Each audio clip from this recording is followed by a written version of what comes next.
Mga katrops, welcome back ulit sa aking channel, Sports PH. At ngayon nga ay pag-uusapan natin ang balitang nakakawawa na nga po ngayon, ang Memphis Grizzlies. Pag-uusapan na rin nga natin dito sa ating panibagong video, ang balitang natapos na nga po ngayong araw ang hinihintay sanang trade ng Los Angeles Lakers.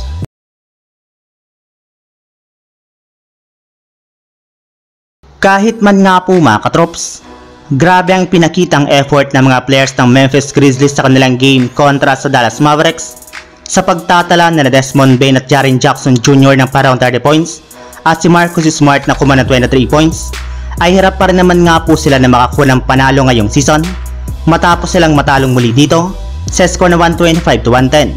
Kaya dahil nga po dyan ay bumagsak na nga po ang kanilang record sa 0 wins at 4 losses, kung saan sila na nga po ang may worst record sa simula ng NBA season. Kasama rin naman nga po nila dito ang Houston Rockets na isa rin naman nga po sa mga kupunan na wala pang nakukuhang panalo. Ngunit ang mas nakakahiya nga po sa kanila ngayon ay nangyari nga po ito matapos lamang nga po sila mag top 2 sa Western Conference ng nakaraang season. Kaya mukhang hindi nga po talaga sapat ang nabuo nilang lineup para matapalan ang pagkawala ng kanilang superstar na si Ja Morant. Samantala, punta naman tayo sa ating sunod na pag-uusapan sa balitang natapos na nga po ngayong araw ang hinihintay sanang trade ng Los Angeles Lakers.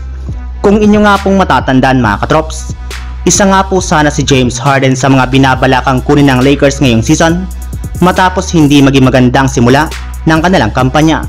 Ayon pa nga dito mga katrops, maaari nga na pong i-offer ng Lakers sa 76ers ang kanilang mga players sina D'Angelo Russell, Gabe Vincent at si Austin Reeves upang makuha lamang nila si James Harden mula sa Philadelphia 76ers.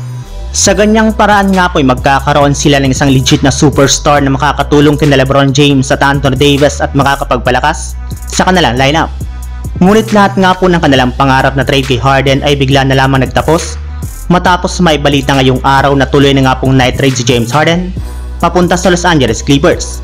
At base nga po sa pinakahuling nilabas na balita, nakuha nga na po ng Clippers na James Harden, PJ Tucker at Filip Petrovich kapalit nila Marcus Morris, Nick Batum, Robert Covington, KJ Martin, multiple draft pick at ilang pick swap. Yes, halos buong bench nga po ng Los Angeles Clippers ang kanilang isinakripisyo para lamang makuha si James Harden mula sa 76ers at maisama lamang nila ito sa kanilang nabuong pinakabagong Big Four sa NBA na kinabibilangan nila James Harden, Russell Westbrook, Kawhi Leonard at si Paul George na inaasahang magdudumina sa kanilang mga susunod na game.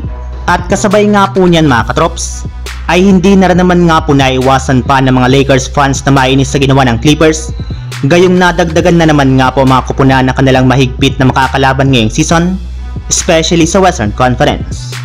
So yun lang mga katrops, ang handog kong story ngayong araw. Sana nag-enjoy kayo, please like and subscribe my YouTube channel, Sports React PH, para sa iba pang story at update patungkol sa NBA. Kita-kits muli sa ating susunod na video.